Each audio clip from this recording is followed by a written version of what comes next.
not going to hurt you like the donkey did. It hurt a lot, for sure. I was Is, seeing stars. I saw just about every bar on Broadway. Redneck Riviera.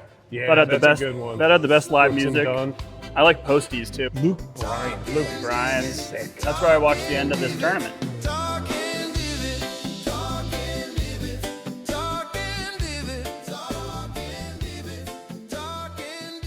Welcome back to the Talking Divots podcast. I'm Steve Byrne. I'm Jack Snow, and let's get into our recap of the RBC Heritage Tournament at Harbortown Golf Links. What a finish we had on Sunday. Perfect weather, incredible golf course, low country vibes. I mean, it was everything that we could have asked for a Sunday finish out of this tournament.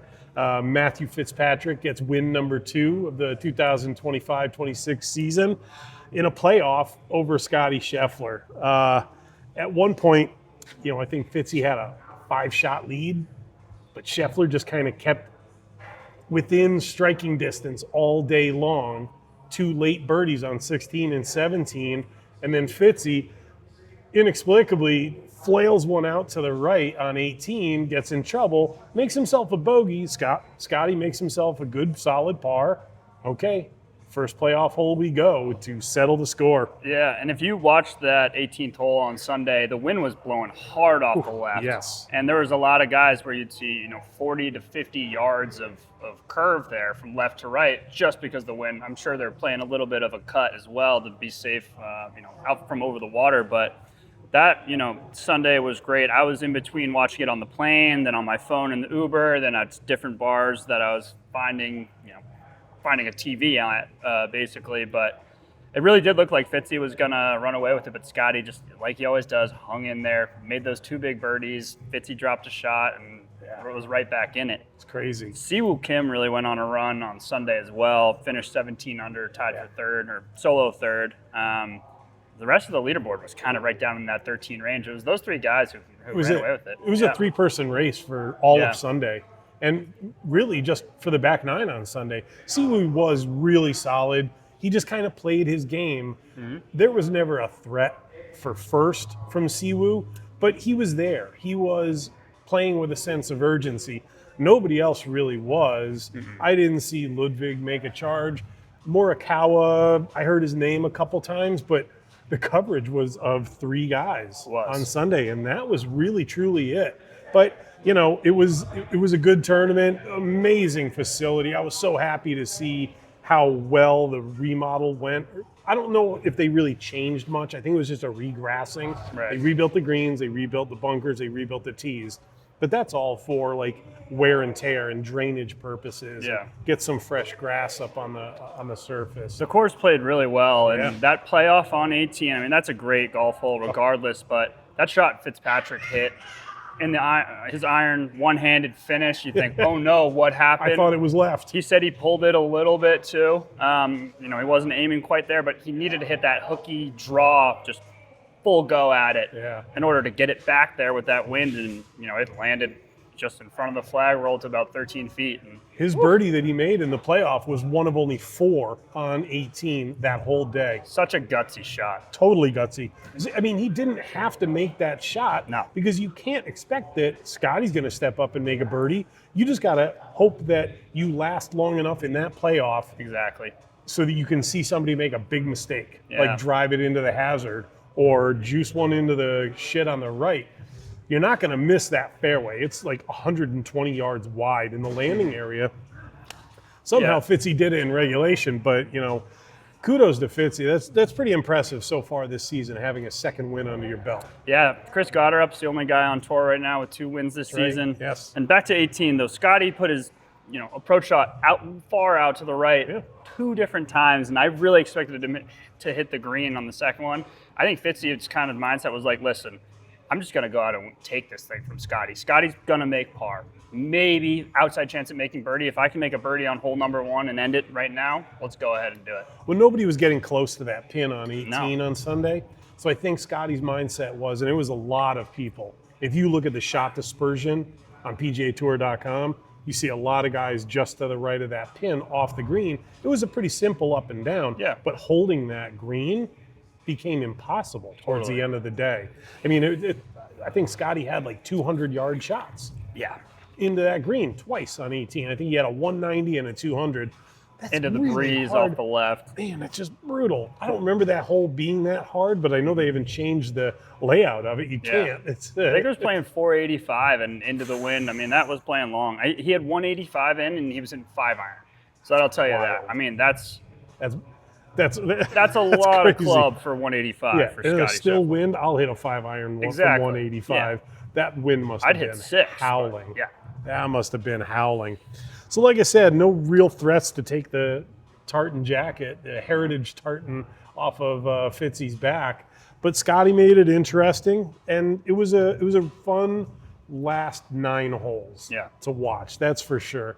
And it started off. Fitzy started off with a birdie. Scheffler started off kind of in neutral, but he caught up and he kind of backed off. It was cool, give and take all day on Sunday for sure. That was Scotty's 20-plus top 25 finish in a row on tour. And he's been in a slump this year, but that's remarkable. When he's having a bad week, he's coming in 15th, not, he only made cuts. He only made 3 bogeys all week. Yeah. He played well enough to win this tournament, but Fitzpatrick was just not going to let it go. He was just not going to let it go. And second week in a row where he was right there at the end. I mean, Scotty's going to break through at some point. I can see him getting even 4 wins this season. He's made 1 bogey in the last 2 weekends. It's insane. That's just amazing. At Augusta and then at Harbor Town. 2 very tough golf courses, 2 very different golf courses. But that's pretty remarkable over the course of the last 2 weekends, making 1 bogey and having 0 wins to show for it. Pretty incredible. Pretty incredible.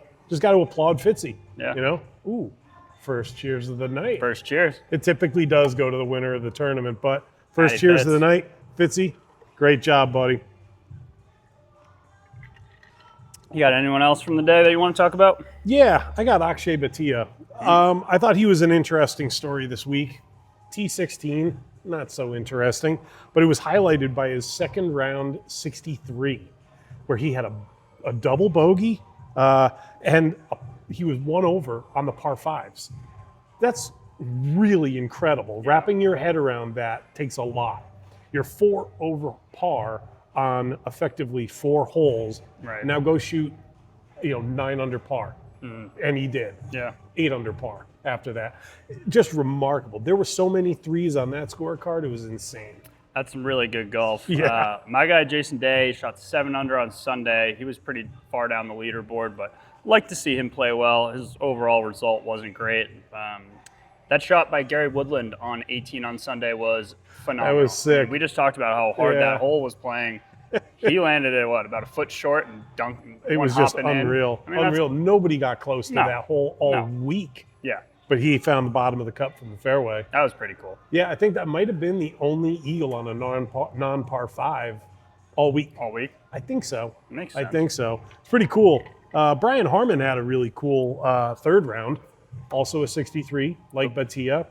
His was nearly perfect. He had 1 bogey. Yep. But what I thought was interesting was it took him from T25 to T3, second to last group of the day. His Sunday was not very good, and it brought him back down to T25. Oh, wow. Still a nice payday being a non-cut event, only 81 guys in the field, 82 guys in the field. Pretty impressive for a guy who, 5'0", 100 nothing. And, it's kind of a home game for him and his other Georgia Bulldogs. They got to look at it like that. Sure. Pretty cool. I like Harmon. He's a little combatant. He's always looking to pick a fight, and I dig it. He's a bulldog. He is a bulldog. I mean, it was appropriate that he went to University of Georgia.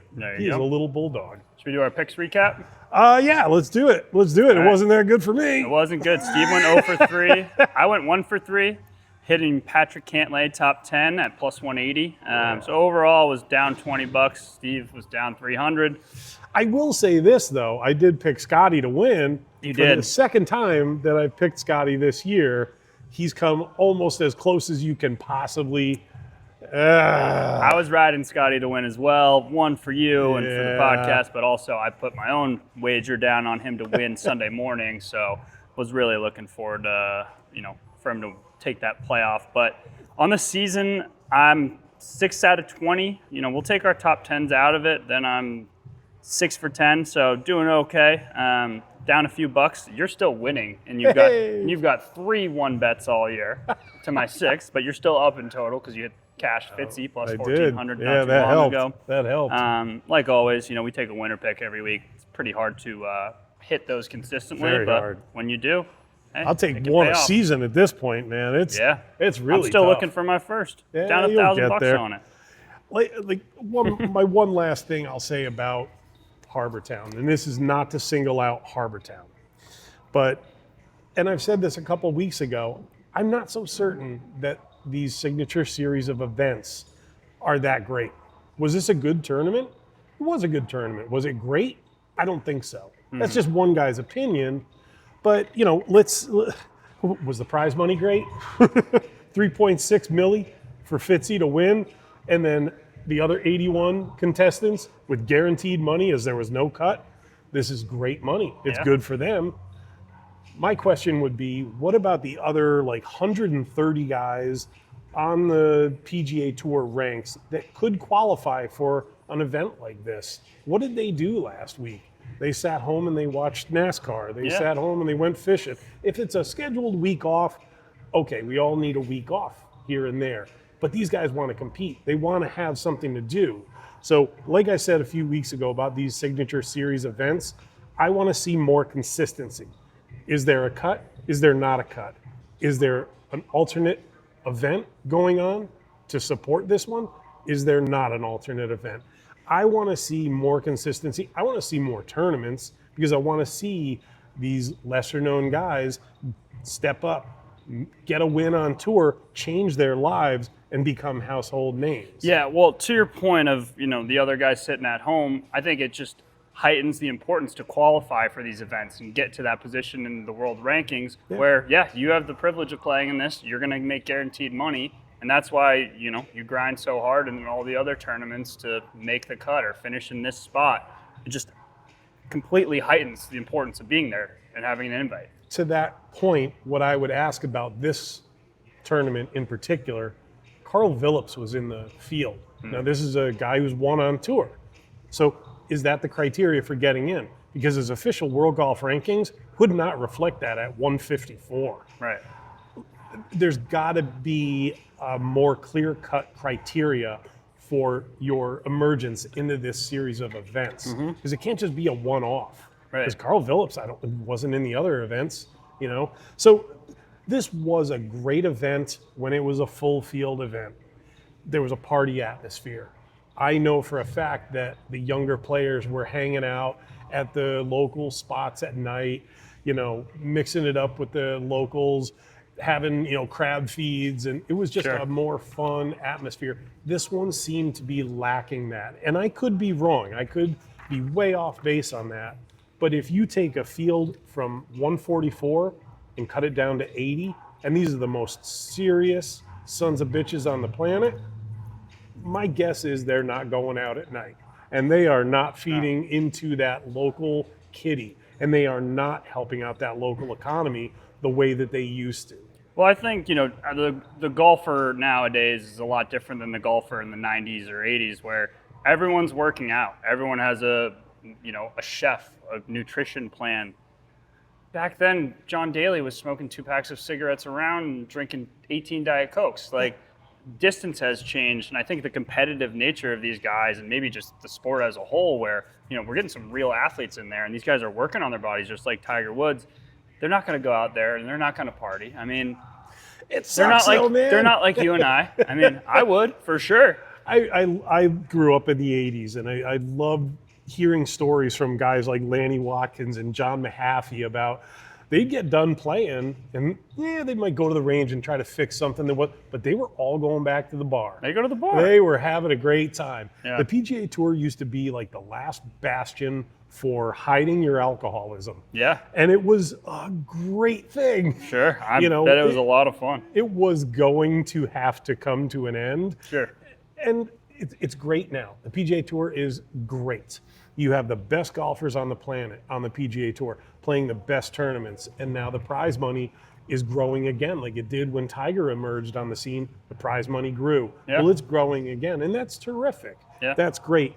I fear for these events becoming something that they were never intended to be, because the PGA Tour brass are making reactions to, let's face it, tours like LIV that, came out with a lot of money and a lot of promise. If this is a long-lasting recipe, or a recipe that's meant to last for a long time, get it more consistent, get it more under control. Yeah, I can get on board with that. I like the no cut. I like, some guy like Justin Thomas, who I had picked and dead last place going into Sunday. If he shoots, 9 under, he makes himself another $500,000. I think that's cool. Yeah, it is cool. Anyways, let's move on here to setting the board for TPC Louisiana, the Zurich Classic. Yeah, this is a fun event. We don't see a ton of these, ton of events like these on tour, where you have a partner, and day one and 3 are best ball. Yep. Days 2 and 4 are alternate shot. It's really cool. I mean, a lot of these guys are buddies, and it's a very big field, and a lot of names that we don't normally see on tour. And it gives, not all the top guys in the world are playing. Majority of them are not, but it gives these younger guys a chance to go and show out. Yeah, to your point, it is a unique event. I think there's one other tournament on tour that is a team event, but it's in the fall season, and it's kind of not popularized yet. Yeah. But and I think there's members of the LPGA play in it as well. Yeah. Some of the Champions Tour players. It's a cool event. It might be like the father-son, something the PNC, like that. but no, I know what you're talking about, where it's an LPGA player Is it the Grant and a pro. Thornton? Yes, the Grant Thornton. Yes. Yeah, and that's a cool event. Like, we got to see Nelly Korda play with a couple PGA Tour players. Yeah. I think it was Brian Harmon. He's like, does she ever miss the very middle of the golf club with the very middle of the back of the ball? She doesn't. She doesn't. No. She doesn't. I've said it before. I'll say it again. She's got the best swing on the planet. I agree. Yeah, thank you. I study it more than any other guy's swing. Yeah, I still like Adam Scott's, but I'll take Nelly's over his right now. I like Adam Scott's. Adam Scott's is the man. So, yeah, the Zurich is a very unique event, and I dig it. I look forward to it because it's unique nature, it's different, but it's a really good golf course. TPC Louisiana. Get this, after Katrina, this was the first event to return to the state of Louisiana. Oh, wow. Yeah. I mean, the golf course got washed out. Sure, yeah. Rebuilt very quickly. I think there were certain parts of it, like the clubhouse was not leveled or anything like that. But, they got this golf course back to a playable spot. And now it just keeps getting better and better every year. We'll be playing it on the simulators back here for our Wednesday night league. Wednesday night league, yeah. You going to be able to swing with all your I'm unsure. I just took 10 ibuprofen, so I think they'll kick in. I think they'll kick in by 7. Yeah, they're probably kicked in by now. Yeah. I do want to take a moment right now to recognize the turf grass professionals at TPC Louisiana this week. The Tyler McCool is the Director of Golf Course Maintenance. This is Tyler's 5th Zurich Classic since moving over to TPC Louisiana. And Tyler's Equipment Manager is Josh Law. Gentlemen, best of luck this week. Cheers. Cheers. So yeah, I mean, I'm always a guy who, when I go out on the golf course with our buddies, play Friday golf or whatever on Sundays, I want to play different formats. I love a 2-man scramble. Yeah. I love alternate shot. I like playing a bramble, playing a reverse scramble, or like a reverse mulligan where, 2 people hit and then those you are make them diabolical. like worst ball. Like you take the worst shot. So I love the idea of playing with a partner, kind of having that team aspect, especially with the alternate shot. And the best ball is great because these guys are just birdie fest. I mean, the winning score last year, I think, was 28 under. I mean, people are going low. You told me a great stat about Xander and Patrick Cantlay shooting 59, but in alternate shot. I mean, those guys are pretty synced up and really good buddies, and normally always playing this. They're not playing this year. Yeah. No. So kind of a bummer, but I think we've got a pretty good field with some recognizable names. Yeah, absolutely. This is a stout golf course, too. Yeah. These guys want to come and play this golf course. 7,400 yards. Yeah, par 72. Yep. So there are 4 par 5s on it. I think a lot of these guys also make this trip so that they can go down the road and play English Turn, which used to host this event. Oh. That is a phenomenal golf course. Played that with a few buddies years ago. Nice. Absolutely. One of the best deep south golf courses. That and Kiva Dunes, just incredible places. If you ever get a chance, don't pass it up. Love it. Yeah, man, that's a good spot. But the defending champs are here this week. They are. Yeah, Ben Andrew Griffin. Novak and Ben Griffin. Last year, Ben Griffin, he enjoyed a pretty successful season. He won 3 times, including this event. Andrew Novak still looking for his first solo win on tour. Right. He's number 52 in the world. He's playing really well. He's got a lot of top 10s. He's solid always up there on the player. leaderboard at some point, and may just have a bad 6-hole stretch that kind of takes him out of a tournament. But he's always competing, and I've loved watching him play. I love how he's got that short putter. He's very bent over at the waist. It looks kind of funny because he's a big guy. A big dude. He's got a great personality, and Ben Griffin's a guy that I've always enjoyed his golf swing. The way he hits his driver, it goes so high. I don't understand it completely, but plays a max fly. It's pretty unique. Wears those aviators. 3 wins last year. Hasn't been doing much this year. So maybe this is a tournament that will, get him going again, playing with a good buddy and being a defending champion. I think that could get him going for major season. Is this the first of the tournaments that he's defending from last year? Yeah, this was his first. I think this was his first win on tour. That's ever. Cool. Yeah, that's and won cool. twice after. I'm a Ben Griffin fan. Same. 2 years ago, dude was selling mortgage insurance or something like that. Or he was a mortgage broker. Yeah. I know the life. But I remember his college career. He was at University of North Carolina with Ryan Gerard. That was a good team, solid team. And, he came out on tour, lots of promise, and it just didn't work out at first. Yeah. He went away, and when he came back, he got his opportunities, played with a sense of urgency. All of a sudden, the guy's 30 yards longer. Maybe that max fly is working. Max fly. Maybe there's something in the max fly juice right now. I used to play golf with this guy who I met randomly, but he's the only person I knew who played the max fly. And it was the tour ball, and he's like, honestly, I love it, and it's $20 a dozen cheaper than the Pro Vs. I'm like, maybe I'll try it out. I have a funny story about Matt Kuchar. Matt Kuchar came to play at a golf course that I was working at in Connecticut. Really beautiful place called the Stanwich Club. Maybe the best golf course still in Connecticut, but back then it was definitely the best golf course in Connecticut. And so he's on the first tee, and he had just won the amateur. And my wise-ass buddy Chris was working in the pro shop, and he sees Kuchar's dad, Peter, walk in holding a box. So he says, I'd like to trade in these Pro V1s for some max flies for Matt Kuchar. And my buddy Chris, like I said, he's a wise-ass. He's like, is he a new member? I don't know if I know him, sir. What's his member number? And he's like, he's the defending new U.S. amateur champion. And he's like, sir, I'm just messing with you. I know who he is. No problem. He exchanges the golf balls for him. No problem. But I was like, I think when he told me this story, I'm like, wow, man, that you really took that as a loss to the pro shop. He's like, kidding me? Those are in my room right now. I'm going to make sure he signs those. I'm going to have those forever. Oh, yeah. And he did. Oh, that's awesome. But yeah, that was I do like this event with these teams. There's a bunch of interesting teams. Yeah. There's some collegiate teammates. There's some countrymen together, and then there's guys who are just buddies. And it's like, yeah, this is cool. It brings on a different element, and you almost expect these guys to crack open beers and have golf carts. Let's get into these teams that we are very excited to see. Who's your top 20 pick? My top 20 pick is it's a safe top 20, but we need to cash some bets, Steve. Let's get safe. I had to battle back and forth with this, and these guys are both studs. But I'm going with Aaron Rai and Sahith Theegala. I don't know how well they know each other. I don't know if they've ever played together. I don't know their history on this golf course. Yeah. But you put two thoroughbreds like Rai and Theegala together, something magical's got to happen. They got to be able to crack the top 20. There's 74 teams in this thing.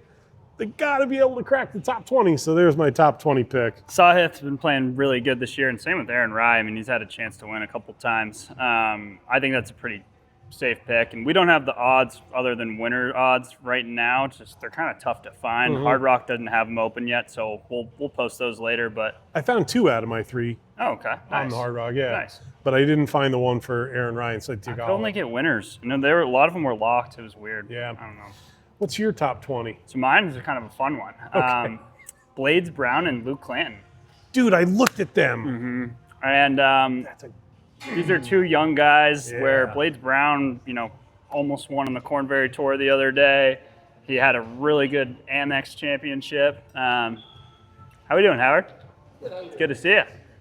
The scorecards are in there, and Jack is running a Wednesday golf league. Watch your yeah. feet. Oh, yeah. Jack is running a Wednesday golf league down here at Strokes and Drivers right now, and the riffraff are starting to pile in. How we doing? But yeah, we saw Blades have a very good tournament at the Amex this year, and Luke Clanton's a guy that I was really excited about last year.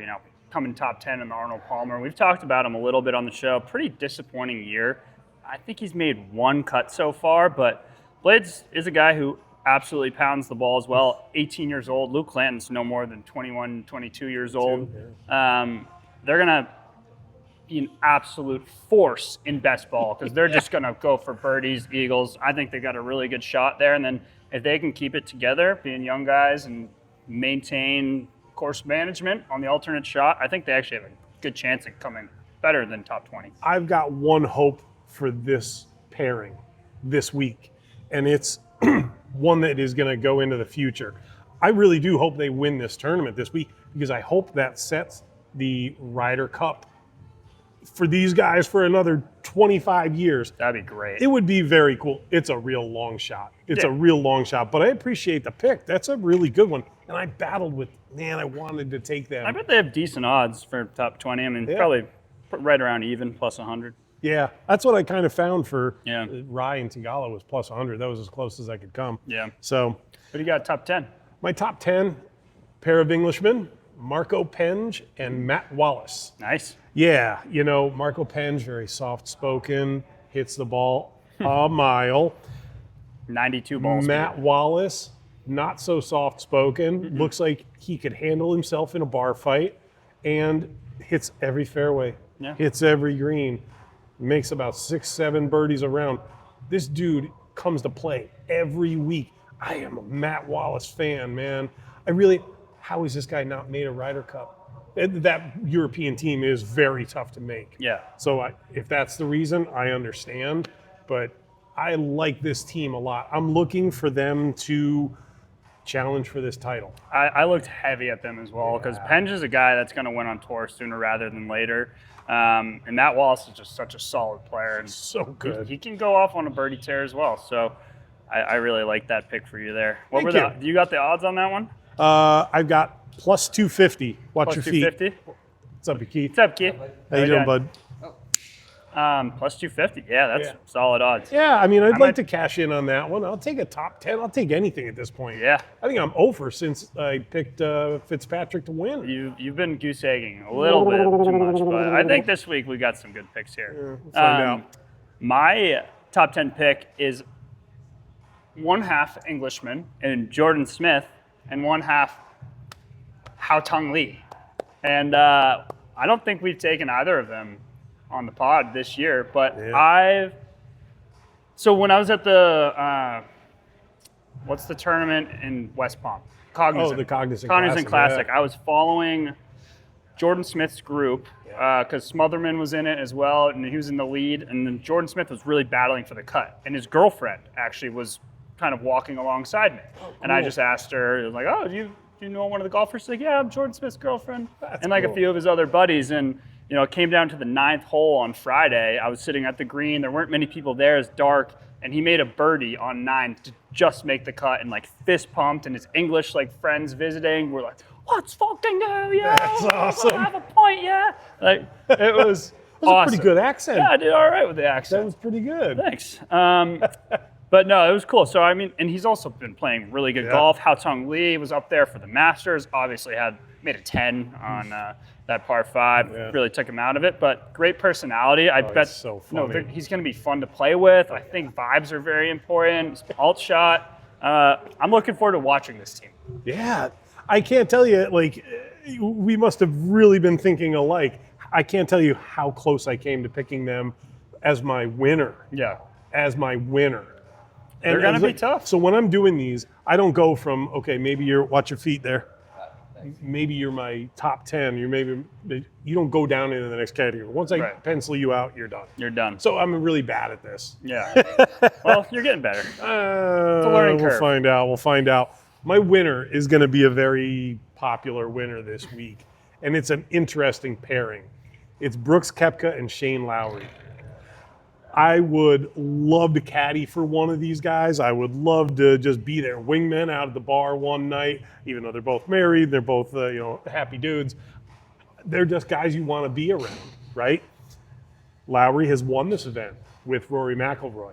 It would be really cool to see him win it with a different partner. He would then be like, maybe the first guy to do that. I don't know, but that'll be fun to find out. But Lowry, I'm always rooting for. Koepka, I'm always rooting for.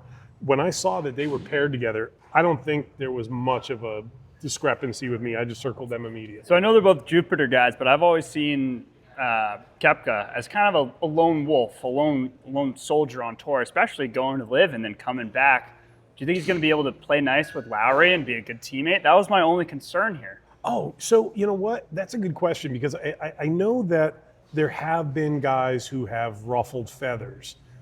Ian Poulter has ruffled feathers. Brooks is definitely one of them. I don't think he was. I think guys more missed playing with Brooks. I don't think they really ever bemoaned his move to LIV.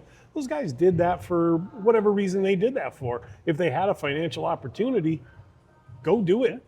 Hey, vaya con Dios. Go with God. This is the thing. This is sports. This is business. This was a merger of the two when LIV came along, and I think they offered Brooksy like $150 million. Yeah. I got to at least consider that, right?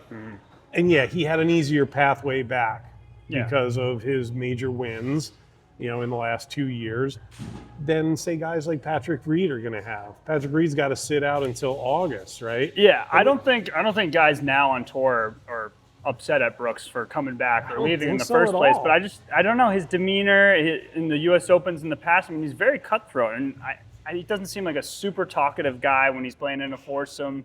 I'm not saying, guys do not like Brooks Koepka. I just don't know if he's going to be that Hao Tong Lee personality that can get your partner going. Maybe opposites are going to attract for this type of pairing. I'm interested to watch. Lowry, very outgoing, wants to chat it up.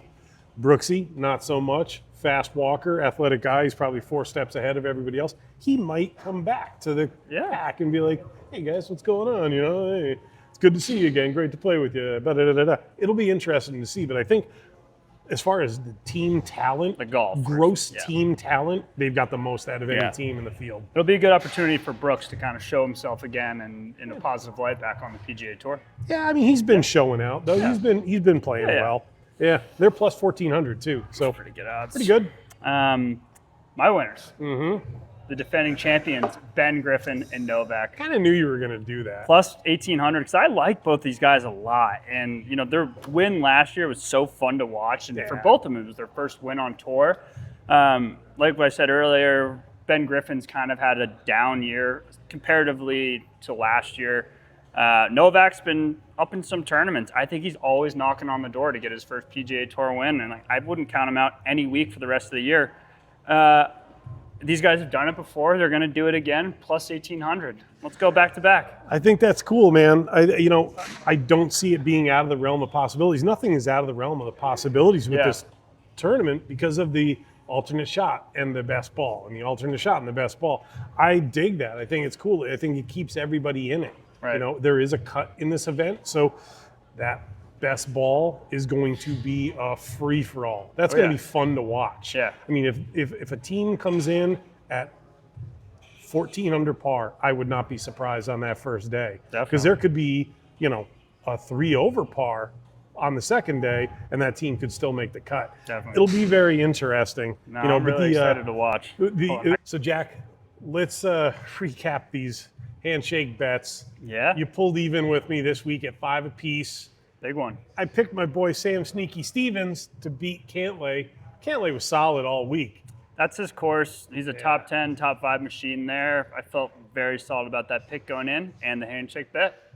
So we're 5-5. We didn't make one this week. We still have some show to go. So maybe we could come up with one maybe if we feel it organically. We don't have to force it, right? But I still have faith in my boy Sneaky to win this year. Yeah. Yeah, he's playing this week too.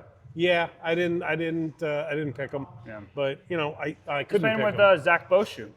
I almost picked that team because we've talked about them a lot. 2 Oklahoma State Cowboys. They're gonna That's be a tough. pretty good pick. Yeah. Yeah, I couldn't pick him anyway though. No, he's well, out. he's still gonna win this year. I know it. Yeah. I know it. Let's get into our divot. Yeah. So this week we had a big revelation from the world of LIV golf. And I don't want to keep beating this LIV golf drum. Not that I'm mad at LIV or anybody who defected to LIV. I think they all made a business opportunity decision, right? I've never bemoaned an athlete who wanted to test the free agency waters and make more money. Never, ever had a problem with that. But now the funding of LIV through the People's Investment Fund is being brought into question beyond the season that we are presently in, 2026. Previously, it had been promised through 2032. So the only underlying factor that I've got a problem with right now is the CEO of LIV Golf, Scott O'Neill, had promised that LIV is committed to properly funding this tour through 2032, and now he's walking that back to a disparity of 6 years. Yeah, this is a big deal. Ultimately, if that funding goes away, these players who left the PGA Tour, the most prestigious tour in the entire world, promised all this money. What happens when that goes away? They're going to play some not so good golf courses. Their paychecks aren't going to be nearly what they signed and were promised. There's going to be some super, I think high profile, large legal battles that are going to take place.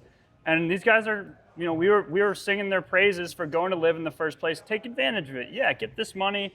You have a lighter tournament schedule, play 54 holes. Now what? How do you get back to the PGA Tour, and what are these guys going to do? Because they're going to be out of a job. Yeah.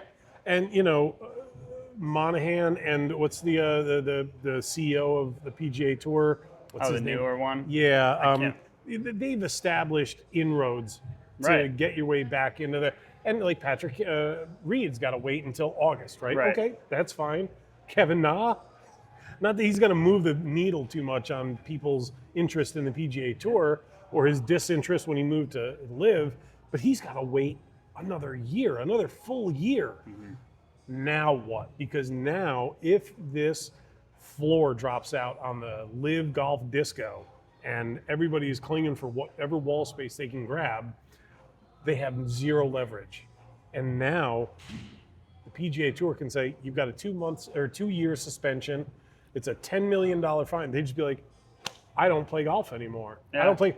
I mean, there is no real back alley outlet for these professional golfers who once played at the highest level, got lured away by Greg Norman, and what's the Crown Prince's name is Mohammed bin Salam. Yeah, they made great promises, but are we left to now think that those promises were made off of concept versus reality? Because the reality of LIV is that it was floating by based on the wealth of the Saudis and the People's Investment Fund. And now those funds are now maybe getting withdrawn. Yeah. Maybe Mohammed bin Salam is just no longer interested. Let's face it, he sold the vast interest in his most profitable soccer team like 3 weeks ago. Are they getting out of sports? If they're getting out of sports, then they'll be happy to be able to cash those checks for this 2026 season. Yeah. And it won't go any further. There's never been 100% transparency with LIV. Yeah. And I think a lot of that comes from the protection of, it being backed by the Saudis. And they don't have to tell you whatever they really, in American courts, what they would have to tell you. They don't have to tell you that. You mentioned legal battles. Say the rug gets pulled out from under their feet right now on the dance floor. Dustin Johnson wants to go, sue them for the collection of the rest of the money that he was promised if he hasn't gotten it already. Right. Good luck. Yeah. Good luck. Okay, come sue me. I'll see you in court. Salam just walks away. He lets his lawyers deal with it. Yeah, and this makes me think a lot too about why the merger that was kind of promised between PGA and LIV never really took place. Did we, as in PGA Tour followers and members and presidents, foresee this coming, where they knew LIV was going to blow up because Salam was going to pull the funding for 2027 throughout? No, I think it's really interesting. It's going to be something fun to watch and kind of unfold here in the next. I'm glad I'm not cashing any LIV checks right now, because they might be the last ones that I see. Yeah. But they did. They came off with such promise and such bravado, and it was led by a guy who was never short on bravado with Greg Norman. Sure. Once they fired Greg Norman and brought in Scott O'Neill inherited a fucking wasp's nest. Oh, yeah. Here you go, buddy. Figure this shit out. He's done as good of a job as anybody could have. I mean, this is a guy who came to LIV with an NFL background, and he ran several sports teams at once at one point during his career. This is a guy who would have been able to figure it out had it been something that had a chance. I mean, he was walking up an Escher's staircase the whole time. I don't know if you know what an Escher's staircase is, but it's a optical illusion that leads to nowhere. And that is exactly what Scott O'Neill has been thrust into. Greg Norman must be laughing his ass off. And whether or not he truly is, I don't know. But Greg Norman got out when the getting out was really good. Yeah, and got off easy. Ironically, he came out of this looking okay. Right. Well, I think of two guys in particular this year who I almost feel bad for, and that's Ben On and Thomas Dietrich. Both two prolific PGA Tour players who got lured in by the promise of big dollars and guaranteed money to this LIV product that is now no longer fundamentally sound. It had such promise. It had all the financial promise in the world. And now, what is it? Right. It's just a popcorn fart. We'll see. I guess we will. I don't mean to bash LIV. I really don't, because there are good golfers out there. Yeah. My biggest question is, what happens to them? Yeah. So we're going to have to wait and see. I guess so, man. I guess so. I think that wraps up episode 13. Episode 13. Lucky number 13. Lucky number 13. Do you look at 13 as unlucky or lucky? I'm neutral on it. Yeah, you don't care? No. I have some lucky numbers. You're not a lucky guy. You've said you're not superstitious. I'm not that superstitious, no. Yeah. I got numbers. I like certain numbers, and I think they have powers, but... Ironically, my favorite number is 5. That's a terrible number for a golfer to have as a favorite number. That's my least favorite number on the ball. When you get a pack of TP5s, you always get 1, 2, 3, and 5. They don't do 4s. They don't do 4s? No. What's 1, that 2, 3, reason? 5. I think it's just because it's a TP5. So they do a 5. But I hate playing with those. So I like to think of the balls, like I love playing with a 3 because it's like, all right, I'm going to make a lot of 3s today. Absolutely. 2s are good. You never play with a 1. I like 1s. I will never play with a 1. I just like it's simple. I line the ball up kind of around there. I like looking at it. I like playing with a 2. Even though I'm a Mets fan, Derek Jeter was my favorite player when he was playing. Wow. So I love playing with a number 2 golf ball. Oh, that's great. Yeah, I'm weird. I'm weird like that. My Mets are on a 12-game skid right now. So are you guys good? Okay. These guys are so needy back here. Okay. Anyway, like Jack has said, this does wrap up episode 13, Talking Divots podcast. Please make sure to check out this full episode on YouTube and Spotify. We'll have some clips of our picks and other different topics we discussed today out on our Instagram and TikTok. As always, I am Jack Snow. I'm Steve Byrne. Thank you for joining us. See you next time. See you next week. Cheers. Cheers.